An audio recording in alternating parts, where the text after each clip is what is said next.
4 jenis sujud ya. Ada sujud salat, ada sujud tilawah, ada sujud sahwi, ada sujud syukur. Kita perbanyak saja sujud nih. Ya mumpung le dojo katu untuk sujud supaya tadi itu dosa diampuni, bertetangga dengan Nabi, rahmat Allah turun, setan putus asa, ya kan tidak dijilat api neraka begitu kan. Ya keutamanya tadi. Maka makin banyak kita bersujud, makin ya baiklah kehidupan kita nanti di akhirat.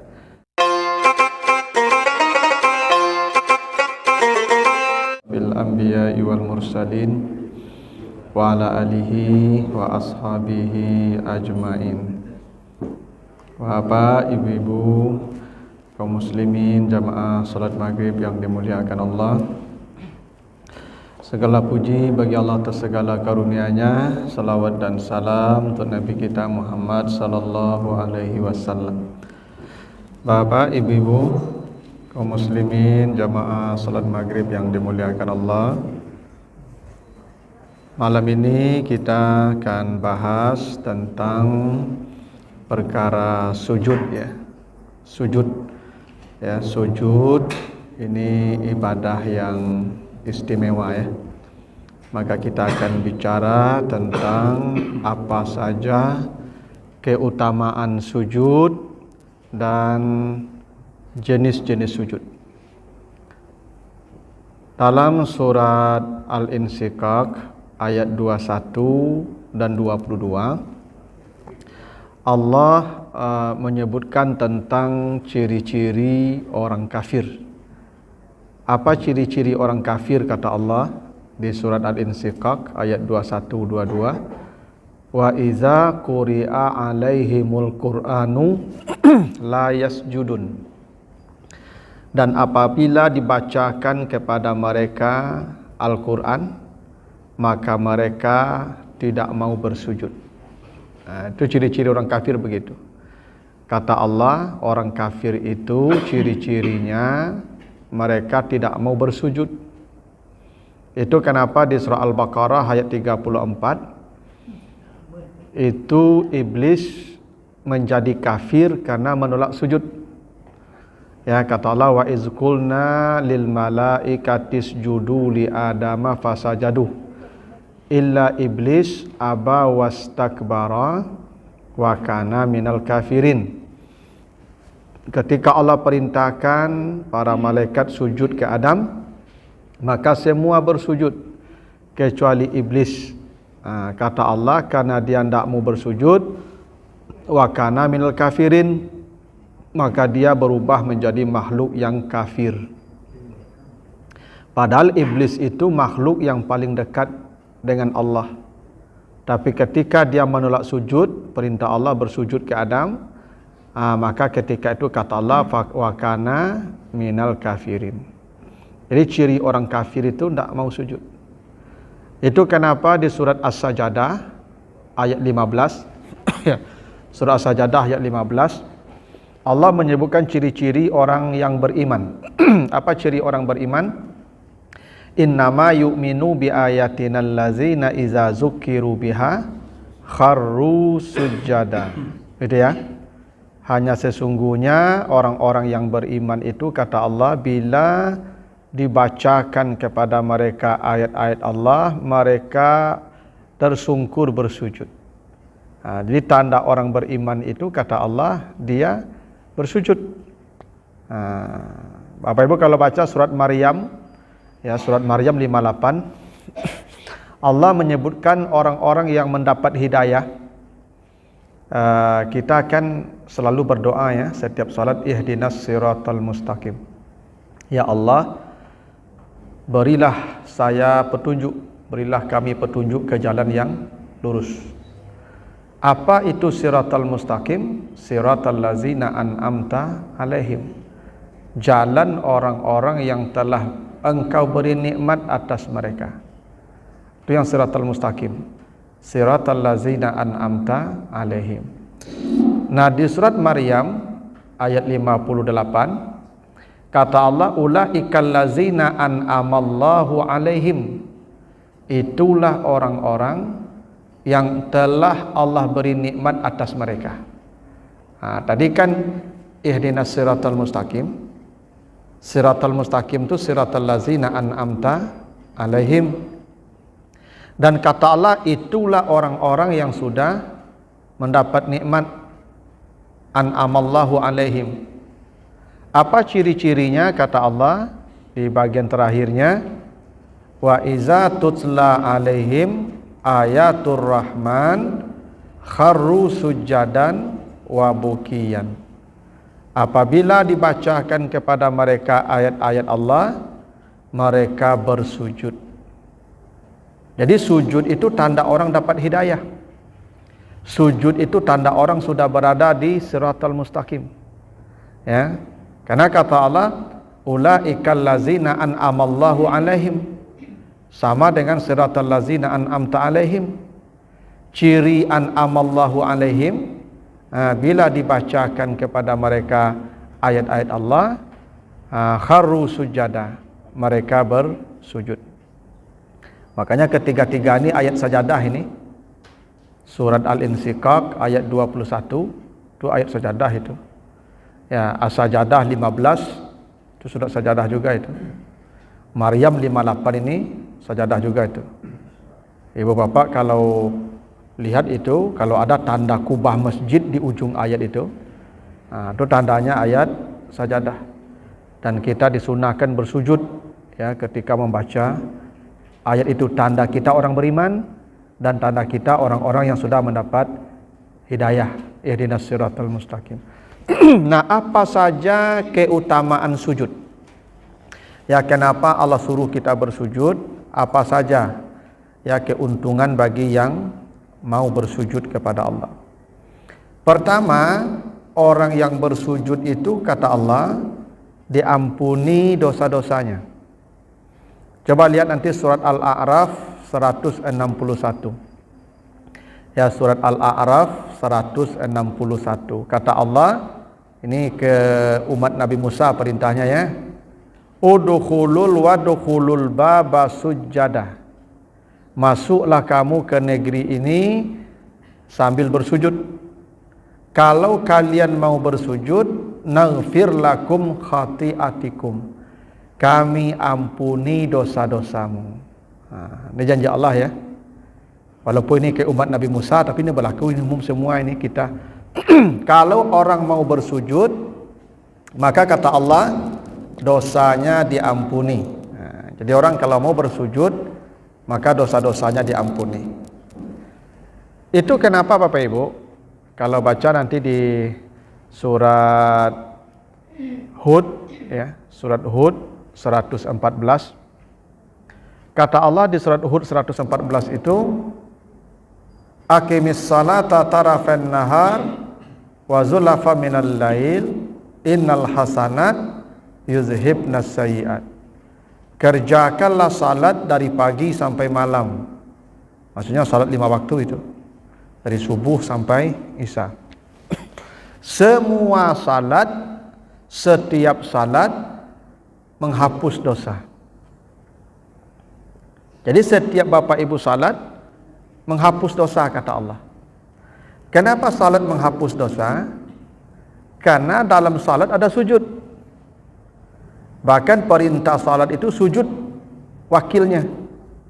Ya Maryam uqniti li rabbiki wasjudi warka'i ma'ar raki'in, begitu ya. Karena setiap salat ada sujudnya. Maka setiap sujud tadi menghapus dosa. Itu kenapa semua salat secara otomatis menghapus dosa. Itulah kenapa Bapak Ibu, salat taubat itu ndak perlu sebetulnya. Kalau mau silakan saja. Kenapa ndak perlu salat taubat? Karena semua salat taubat. Karena taubat itu kan minta ampun. Tadi kata Allah, kalau engkau bersujud, dosamu diampuni. Dan semua salat pasti ada sujudnya. Jadi salat jenazah. Dan kalau orang bersujud, naghfir lakum khati'atikum, maka diampuni dosa-dosamu. Itu kenapa kata Allah tadi di setiap salat Yuzhib nasaiat. Semua salat itu mengampuni dosa. Itu kenapa Bapak Ibu habis salat kenapa hati kita tenang. Bapak Ibu kalau selesai salat tenang tak perasaannya? Lapang kan? Kenapa? Karena dosa itu membuat sesak dada kita, kata Nabi. Al-ismu mahaka fi sadrik.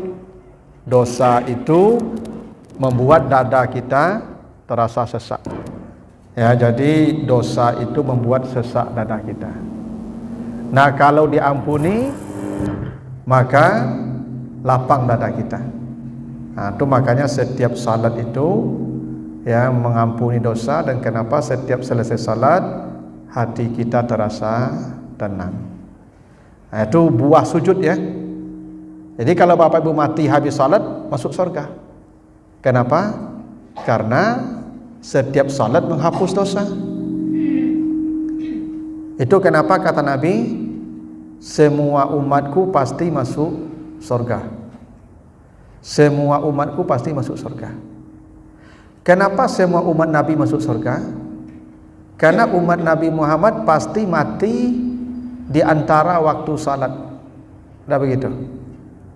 Bapak Ibu kalau nak mati habis maghrib nih, habis isya habis mati itu. Tak mati sudah isya, sudah subuh sudah. Tak mati sudah subuh, sudah zuhur tu. Tak mati sudah zuhur, sudah asar sudah. Pasti ada salat terakhir yang kita kerjakan. Ya. Bila kita mati di salat terakhir itu, maka surga menanti kita. Kenapa? Setiap salat menghapus dosa. Karena di setiap salat ada sujud. Nah, itu keuntungan sujud ya. Yang pertama dosanya diampuni. Yang kedua, sujud itu sebab rahmat Allah. Coba baca nanti surah Al-Furqan ayat yang ke-60. Ya, di Al-Furqan ayat yang ke-60. Itu perintah sujud, kata Allah, usjudu lirrahman. Sujudlah kamu kepada Allah. Tapi Allah sifatnya kan banyak. Ada Jabbar, ada Qahar, ada Muntakim, ada macam-macam ya. Tapi kenapa sujudnya lirrahman? Usjudu lirrahman bukan lil Jabbar. Karena Rahman itu dari kata Rahman. Karena sujud itu sebab rahmat Allah turun. Jadi kalau orang bersujud, maka rahmat Allah akan turun kepadanya. Karena begini Ibu. Sujud itu kondisi manusia yang paling rendah dan paling hina. Sehingga keningnya pun diletakkan di tanah. Jadi kondisi manusia yang paling rendah itu ketika sujud. Kondisi manusia yang paling hina itu ketika bersujud. Itu kenapa dulu Ibu, Nabi itu sujudnya tidak seperti kita, sahabat. Tidak ada Nabi sujud di atas sajadah. Tidak ada. Nabi sujud di atas tanah. Masjid Nabawi itu lantai pasir. Makanya ada hadis Nabi, sahabat setelah salat itu di kening mereka banyak tanah pasir menempel. Ketika sahabat hendak menghapus, Nabi larang, la tamsah, jangan kau hapus. Kenapa? Fa innar rahmatu wajihukum, karena rahmat sedang menempel padamu. Jadi ketika kita bersujud itu, kalau bisa Bapak Ibu, ya tak usah sujudnya di atas tempat-tempat mewah. Jadi Ibu bawa sajadah yang cokasu tu kamu saja. Ada yang mau sajadah tabah warna apa? Sujud itu menghinakan diri, merendahkan diri serendah-rendahnya di hadapan Allah. Saya masih ingat Ibu kalau dulu di kampung ambo kalau semayang ke sawah tu dah di pematang sawah saya semayang. Tak pakai sajadah di pematang sawah, dia terumpui di sini. Ada. Tapi itu khusyuk rasanya. Kenapa? Karena kita di puncak kehinaan ketika meletakkan kening di atas tanah itu. Nah, ketika manusia menjadikan dirinya hina, rendah, serendah-rendahnya, disitulah rahmat Allah banyak berkumpul. Rahmat Allah ini seperti air. Air ini rahmat Allah tuh. Air itu rahmat itu. Air sifatnya berkumpul di tempat yang rendah, tak betul? Makin rendah itu tempat, makin banyak air berkumpul di sana. Maka rahmat Allah juga begitu. Makin rendah manusia, makin banyak rahmat Allah. Dan yang paling rendah ketika bersujud. Itu makanya setan disebut ya dilaknat. Kenapa setan dilaknat? Laknat itu jauh dari rahmat artinya. Karena setan tidak mau sujud. Dia merasa dirinya tinggi. Ketika ditanya kenapa kau tak mau sujud, katanya ana khairun minhu, saya lebih baik. Ketika dia merasa lebih di atas, tinggi, Allah laknat dia. Tapi ketika orang bersujud, turun rahmat Allah. Itu kenapa perintah sujud itu lirrahman. Usjudu lirrahman. Bukan usjudu lil jabbar, lil qahar, ya. Bukan. Karena sujud itu sumber rahmat. Sebab rahmat Allah turun. Nah, gitu. Yang ketiga, keuntungan sujud itu menjadikan seseorang bertetangga dengan Nabi. Hadis dari Rabi'ah bin Ka'ab, hadis Muslim. Jadi Rabi'ah bercerita, suatu hari saya bersama Nabi. Saya ambilkan wuduk Nabi, air wuduk Nabi, saya ambilkan kebutuhan Nabi.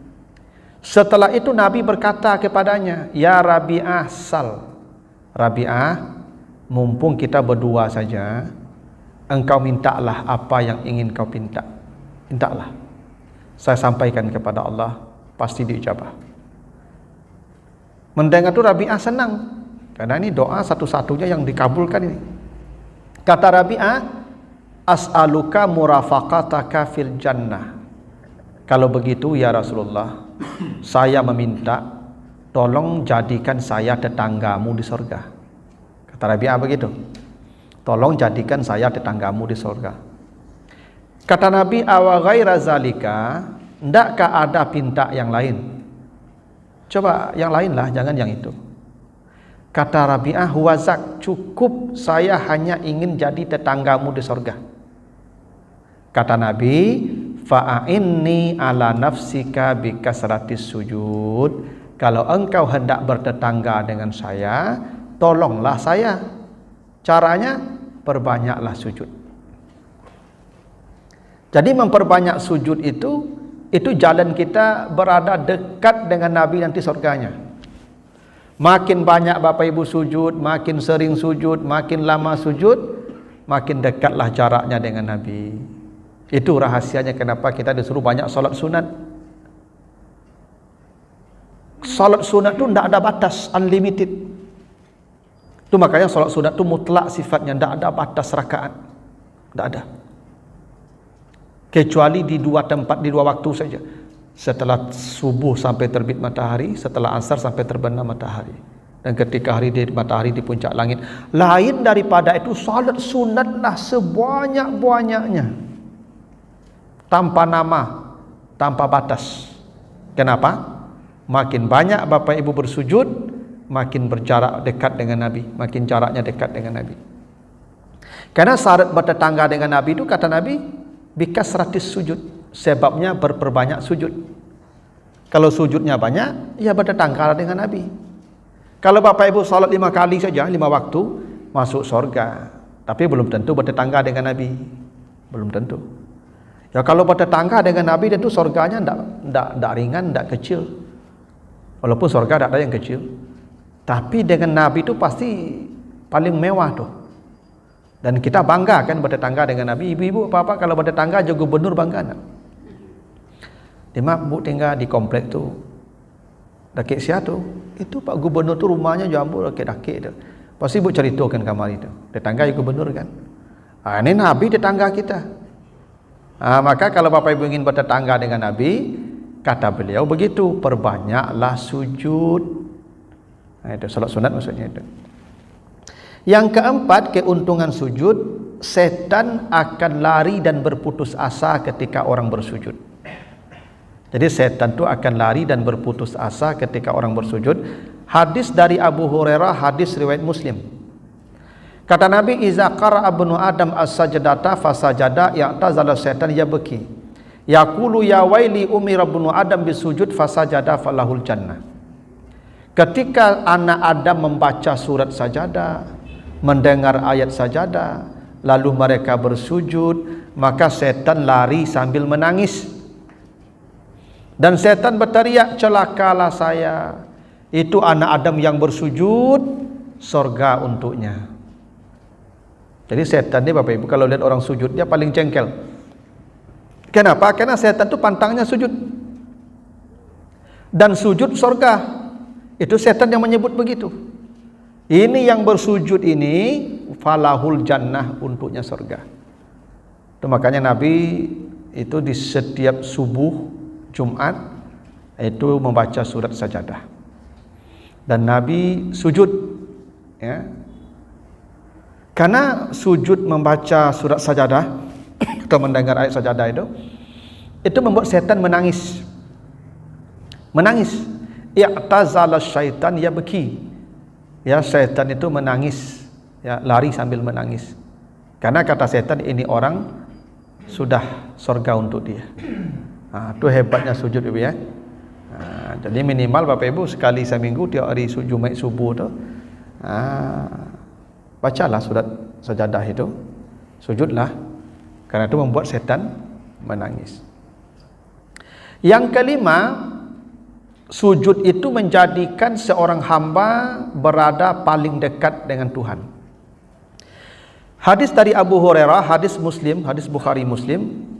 Kata Nabi, aqrabu ma yakunul abdu min rabbih wa huwa sajidun.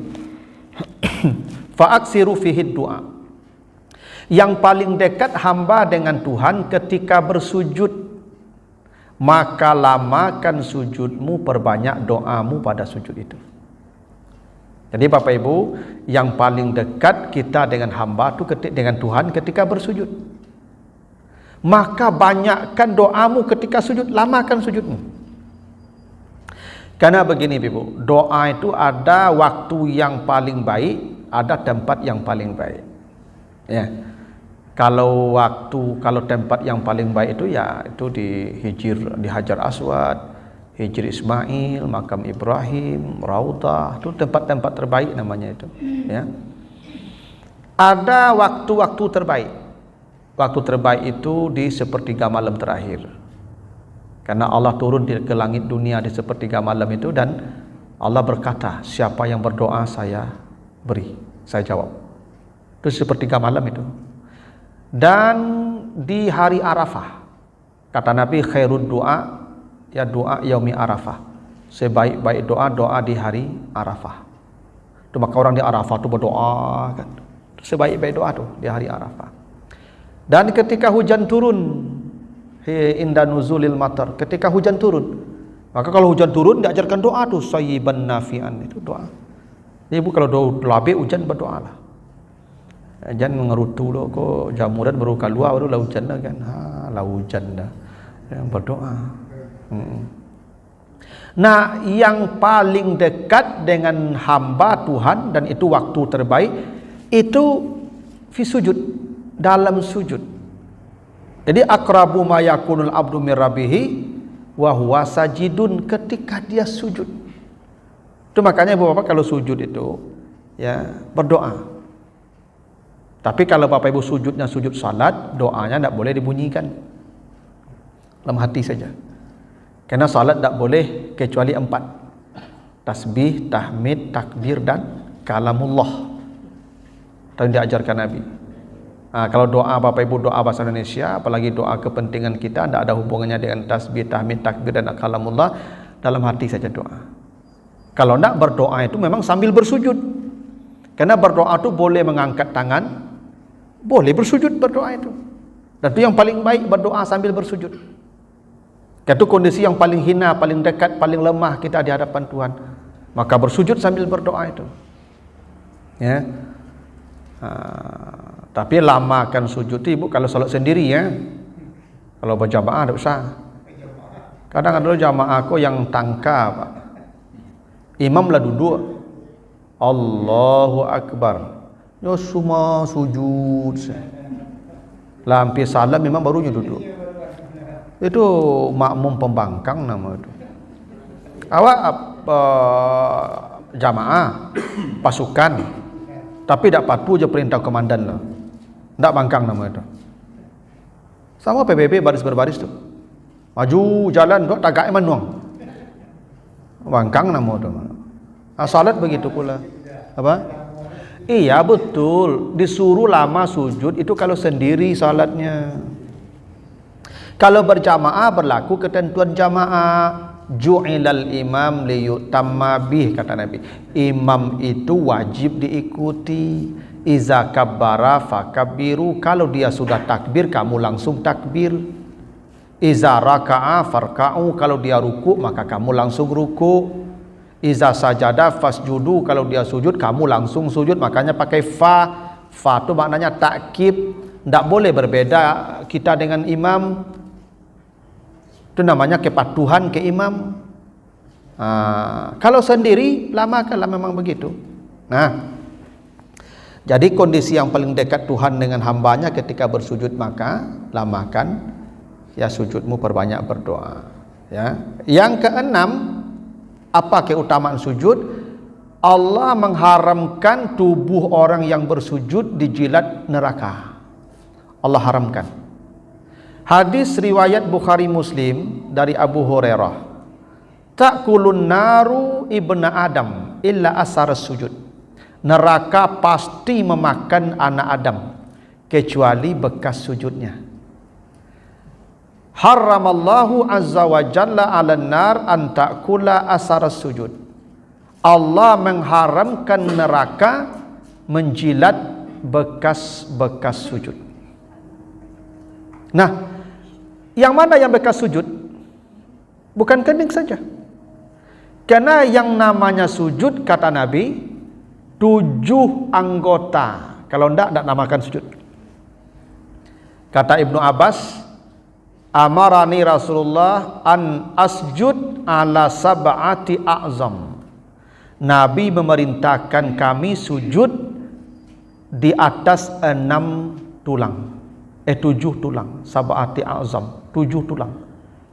Pertama kata Nabi, jabhah, jidat, tapi tunjuknya ke hidung. Wa asyara ila anfih. Nabi katakan jabhah tapi tunjuk ke sini. Jabhah ini, tapi tunjuk ke sini. Kenapa yang disebutkan jabhah tunjuk ke sini? Yang wajib kening, hidung mengikut. Makanya sujud yang paling afdal, hidung dan kening itu sejajar ke lantai. Tapi kenapa hidung tidak disebut tapi ditunjuk saja? Itu kondisional sesuai kondisi hidung. Kalau hidungnya mini, tidak usah. Ya, kan ada hidungku yang minimalis kan. Kalau hidungnya minimalis, mungkin payahnya menaku, maka tidak usah. Ya, tapi kalau hidungnya maksimal, tidak apa-apa. Tapi yang wajib ini, itu makanya ibu-ibu kalau pakai mukena salat jangan ke kening mukenanya, ke batas tumbuh rambut. Iya, nanti ibu sujud di atas mukena itu, di atas kening itu. Bapak-bapak kalau mau sujud, mau salat, pecinya ditarik dikit ke sini, supaya keningnya nanti menyentuh. Jangan bapak ibu salat pecinya begini. Kok peci mencari gulai ayam Pak? Nah, dia di jabhah. Yang kedua kafeh, 2 telapak tangan. Itu makanya ibu telapak tangan tu jangan di atas mukena, di lantai. Karena dia wajib menyentuh lantai ni telapak tangan ni. Yang keempat, yang kelima 2 lutut rukbatai. 2 lutut, ya pastilah 2 lutut. Yang ke-6 dan 7 jari-jari kaki. Makanya ibu kalau sujud jari kakinya ke lantai. Jadi sujud itu dari jari kaki sampai ke jabhah, ke jidat. Dan kata Nabi, Allah haramkan neraka menjilat bekas sujud. Berarti dari ujung kaki ke kepalanya. Allah mengharamkan neraka menjilat itu. Kenapa? Asar sujud, karena itu pernah bersujud. Jadi orang yang bersujud diharamkan neraka menjilatnya. Nah, itulah yang 6 keutamaan sujud. Nah, sekarang kita lihat apa saja macam-macam sujud. Ada 4. Nanti Bapak Ibu perbanyak saja yang 4 itu. Satu, sujud yang dalam rukun salat. Nah, itu minimal 1 rakaat 2 sujud ya. Nah, berarti kalau 17 rakaat yang 34 kali lah sehari itu. Jadi sujud itu sujud rukun salat. Nah, itu yang pertama, itu sudah sering kita lakukan, memang itu kewajiban kita. Yang kedua namanya sujud tilawah. Dan hadisnya tidak satu, banyak hadisnya. Misalnya hadis dari Abu Hurairah, hadis riwayat Muslim. Iza qara ibnu Adam as-sajdata fasajada yang tazala syaitan yabki. Yaqulu ya waili umira ibnu Adam bisujud fasajada falahul jannah. Bila kamu membaca surat sajadah atau mendengar ayat sajadah dibacakan, lalu kamu bersujud, maka setan lari sambil menangis. Itu yang disebutkan hadisnya. Yang kedua, hadis dari Ibnu Umar, diceritakan bahwa Nabi SAW yaqra alaina al-Quran fa iza marra bisajdata kabbara wa sajada wa sajadna ma'ahu. Hadis Abu Dawud. Nabi kalau membacakan Al-Quran, ketika lewat di ayat sajadah yang ada kata sujada, ada kata fasjud, ada kata sajidan, maka Nabi bertakbir, Nabi bersujud, dan kami pun ikut bersujud bersama Nabi. Ini di luar salat nih, bukan dalam salat, di luar salat. Kalau dalam salat ya pasti. Jadi begini Ibu, sujud tilawah itu bisa bersujudnya dengan takbir, bisa tanpa takbir. Bahkan dalam salat juga begitu, boleh sujudnya tanpa takbir, boleh dengan takbir. Karena Nabi pernah melakukan dua-duanya, dengan takbir atau dengan tanpa takbir. Yang penting Bapak Ibu ketika membaca atau mendengar ayat sajadah, ada 18 kurang lebih itu ayatnya, sujud dan tidak perlu pakai mukena, tidak perlu berwudu. Iya. Tempat di mana saja ibu bapak dengar itu ayat. Ibu sedang masak di dapur, terdengar di masjid baca murattal orang di masjid. Ada ayat tadi, kharru sujadan. Sujud langsung di dapur tu sujud. Jadi ibu cari ilmu kena wudu lu lama hari bab. Nyo kharru tu tak sungkur. Di jalan, ya di jalan tu sujud. Kalau bisa gini, apa bawa auto, apa bawa mobil, lalu di setel murattal, dibacalah ayat misalnya surat Al-Alaq, kalla la tuti'hu wasjud waqtarib. Apa sedang membawa auto tu sujud. Janganlah sujud ke bawah ke tanah, anggukkan kepala. Gitu saja. Jangan ibu turun ke jalan, macet orang beko, orang tahu. Yang penting ibu sujud itu kalau normal kan meletakkan kening ke lantai, yang tidak anggukkan saja kan kondisinya darurat. Tapi Bapak Ibu kalau kondisi normal bersujud ke lantai, kharu, jatuhkan diri kita. Memang begitu perintah Allah. Ya, dan Nabi lakukan itu. Ketika kondisi normal, maka Nabi bertakbir, memberitahu semua sujud. Sujud Nabi, sujud semua, mengikuti sujud Nabi dalam salat atau di luar salat, sama. Kalau baca surat Iqra itu harus sujud itu Ustaz. Iya. Iya. Tapi kan 2 kali jadi.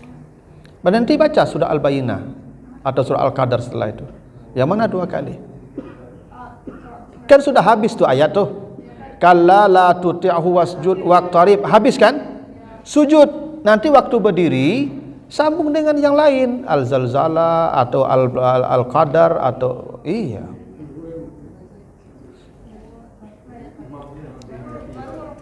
Berruku balik. Jadi ketika sudah wasjud waqtarib, kan habis ayat tuh. Ya sambunglah dengan ayat berikutnya. Yaitu Al-Qadar, baca aja inna anzalna, sampai Al-Qadar selesai baru ruku. Enggak. Sujud dulu. Setelah sujud berdiri baca nanti Al-Qadar baru ruku. Tapi itu tidak wajib. Kalau ingin bertetangga dengan Nabi kan begitu. Cara orang beriman kan begitu tadi, ciri orang beriman kan begitu tadi. Bila dibacakan ayat-ayat sajadah, mereka bersujud.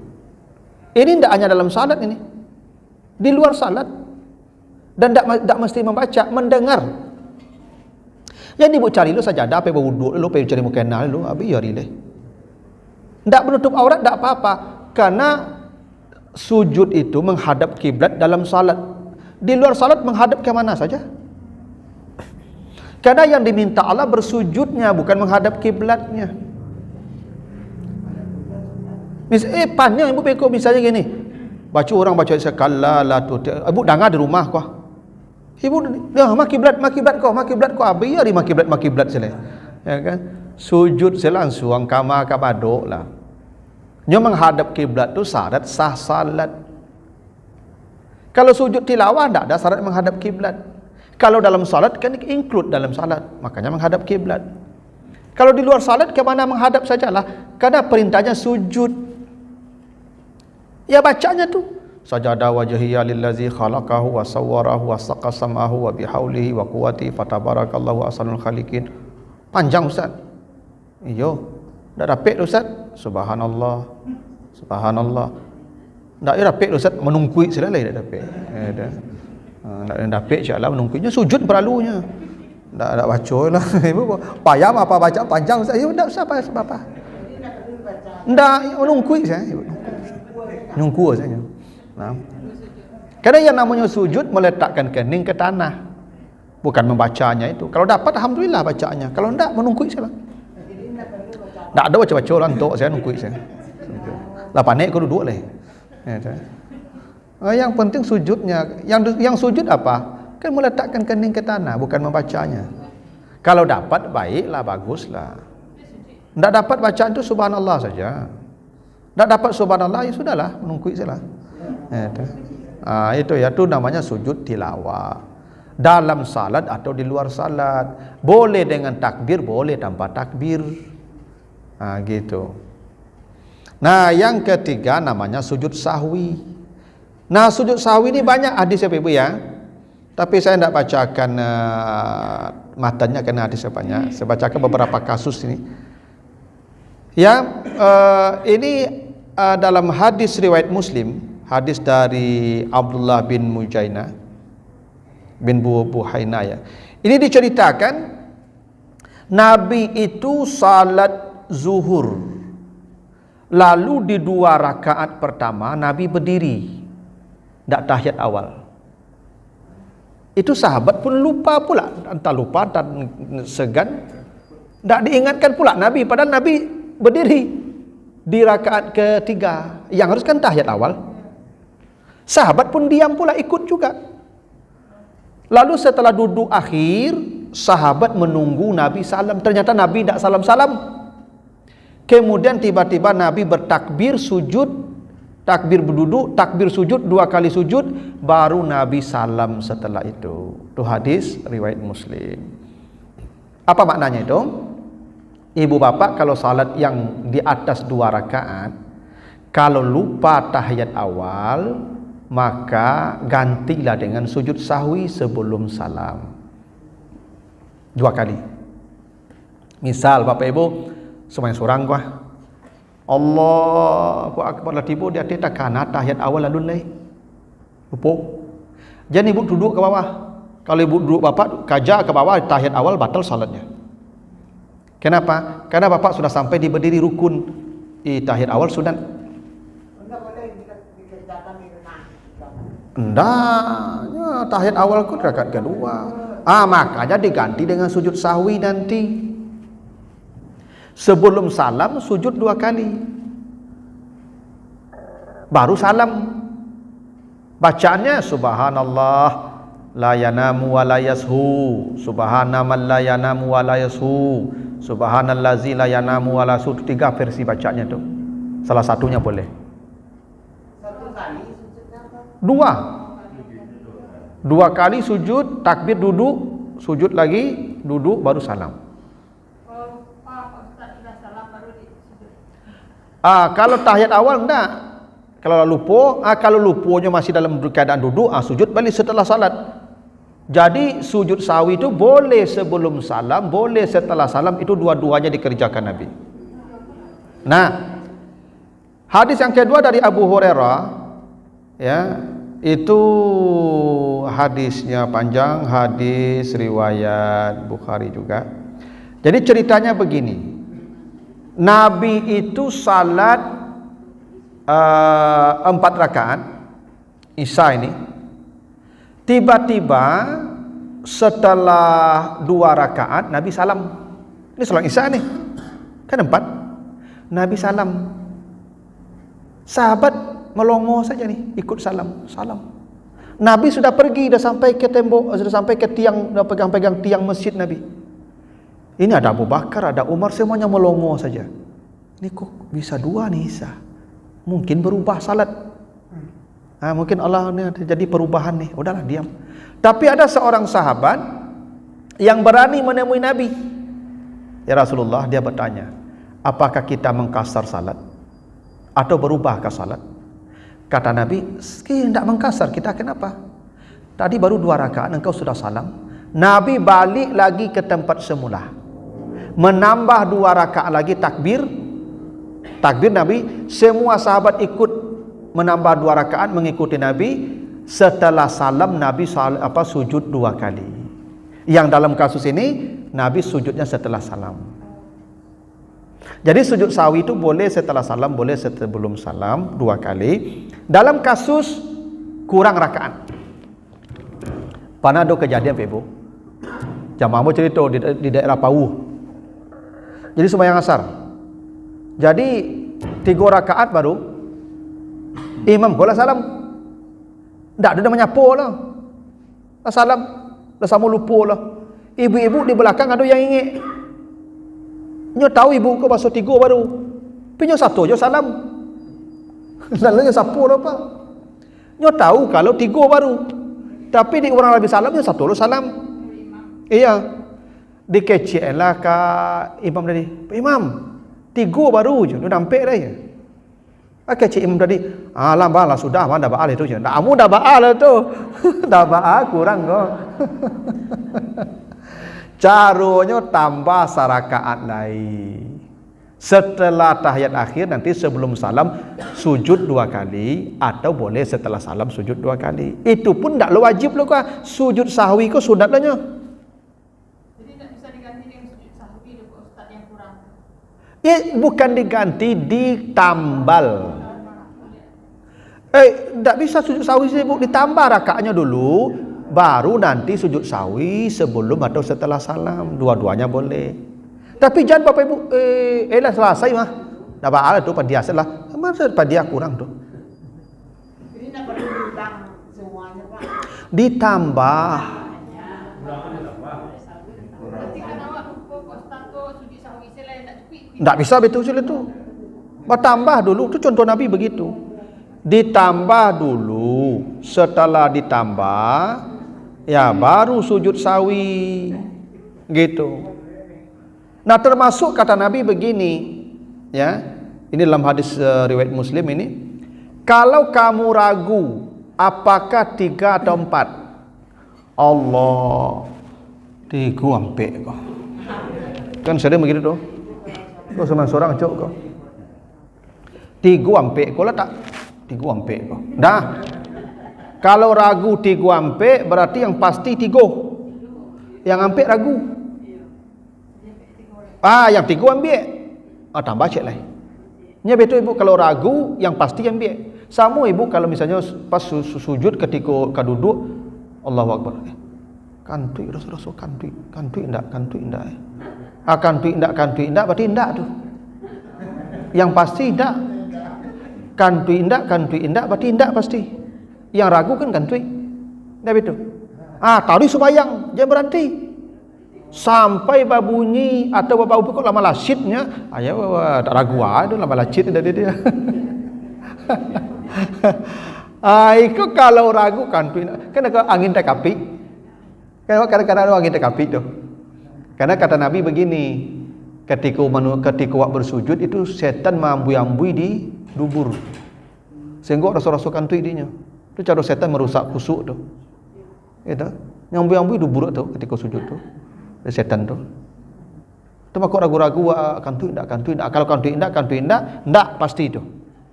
Yang ragu kantu kan. Taruh sembahyang yang sama, 3 sampai ko yang ragu kan sampai tambah taruh tambah kate. Lah tibu di ate. Oh, yo lampe kira ya. Lah pasti sampai ko ndak boleh turun. Kalau turun batal. Terus 5 rakaat, kata Nabi itu cara menghina setan. Kalau waktu turun galak setan, mantap ya, ada yang kayak berhasil ada tu. Kalau tambah 5, setan hina nyarinya. Kata Nabi begitu cara menghina setan. Nanti sujudlah 2 kali sebelum salam atau setelah salam. Jadi 3 kasusnya tu. 1 lupa tahiyat awal. 2 tinggal rakaat, maka tambah kekurangannya dulu. Yang ketiga, kalau ragu jumlah rakaat, ambil yang pasti, nanti tambah.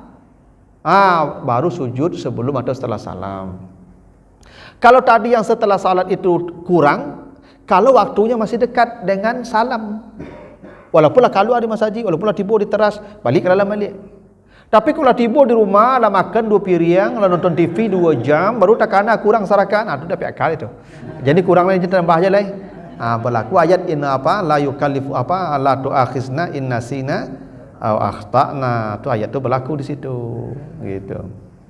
Nah, yang terakhir namanya sujud syukur. Ini hadis ada beberapa ini. Ini dalam hadis riwayat Bukhari Muslim, kana iza ja'ahu amrun yasurruhu kharra sajidan lillah. Nabi kalau dapat kabar gembira yang itu urusan agama, maka Nabi bersujud. Itu disebutkan juga hadis tadi Abdurrahman bin Auf, ya, hadis riwayat Ahmad. Itu diceritakan Nabi tiba-tiba lama sujud sendiri, tiba-tiba sujud. Sahabat bertanya, kenapa kau sujud tiba-tiba ya Rasulullah? Kata Nabi, ya, atani Jibril datang kepada saya, fabasyarani, dia membawakan kabar gembira, maka saya bersujud, syukur saya kepada Allah. Fasajadtu lillah syukran. Kata Nabi begitu. Di hadis tadi Al-Bara bin Azib diceritakan Nabi mengirim Ali ke Yaman. Nah, orang banyak masuk Islam di Yaman. Maka Nabi kirim surat ke Nabi bahwa kata Ali, ya, Ali kirim surat ke Nabi dari Yaman, orang di Yaman sudah masuk Islam berbondong-bondong. Maka Nabi bersujud mendengar berita itu. Kenapa maknanya itu? Sujud syukur itu kalau Bapak Ibu dapat berita baik, dapat kebaikan, apakah urusan dunia atau urusan akhirat, selamat tidak maksiat, maka sujudlah seketika. Misalnya ibu dapat kabar anak nelpon, alhamdulillah bu lah selesai ujian, alhamdulillah lulus, sujud langsung. Jangan cari lu mukenah, jangan cari wuduk lah, jangan cari lu kiblat, sujud, alhamdulillah sujud. Ya dah. Atau misalnya anak ibu bu lulus CPNS, sujud langsung. Sujud langsung. Kama-kama dok lah. Yang wuduk lah. Tapi ini urusannya kebaikan. Tapi kalau cucu ibu, anak ibu manang audisi Indonesian Idol aja sujud oleh. Apa maksiat tu mah. Lagu-lagu joget-joget mengkurang banyak produksi. Itu dah sujud syukurlah. Atau mencetak gol main bola, tu sujud syukurlah, salah tampek tu. Main tu lah melalaikan orang tu. Orang bajudi begitu tu mah. Di stadion bajudi, di muka TV bajudi. Siapa mencetak gol, bara golnya, di minit ke bara golnya. Itu jadi judi saja begitu tu. Atau cetak gol. Atau sujud syukurlah, tak tampeknya lah tu. Tak usah. Ya. Kalau kebaikan boleh. Kadang dulu ibu-ibu ke bagai suaminya nelpon kan, bu, ambo dah pulang lah seminggu, ada tidak seluar tu. Sujud syukur lah ibu ke. Alhamdulillah lah ya. Kalau rumahnya menyerengi panjang saja. Itu dah sujud syukur, itu salah tampik nama tu ya. Karena ada pak-pak kau pada menyerengi panjang saya rumah kau ancak pai dah ada sujud syukurnya langsung ibu ke. Alhamdulillah ya. Baca sujud syukur, dah ada bacanya lah. Alhamdulillah ya. Alhamdulillah, alhamdulillah ya Allah. Itu saja sujud syukur. Sujud ni perlunya. Jangan cari lu bacanya, ada bacanya. Yang sujud tu yang pokok. Sujud tu bukti syukur gitu. Nah, itulah 4 jenis sujud ya. Ada sujud salat, ada sujud tilawah, ada sujud sahwi, ada sujud syukur. Begitulah Bapak Ibu ya. Tinggal kita perbanyak saja sujud ni. Ya, mumpung le dojo katu untuk sujud. Supaya tadi tu dosa diampuni, bertetangga dengan Nabi, rahmat Allah turun, setan putus asa, katakan tak dijilat api neraka, begitu kan? Ya, keutamanya tadi. Maka makin banyak kita bersujud, makin ya baiklah kehidupan kita nanti di akhirat. Lebih kurang mohon maaf. Subhanakallahumma wa bihamdika, asyhadu an la ilaha illa anta, astaghfiruka wa atubu ilaika. Wassalamualaikum warahmatullahi wabarakatuh.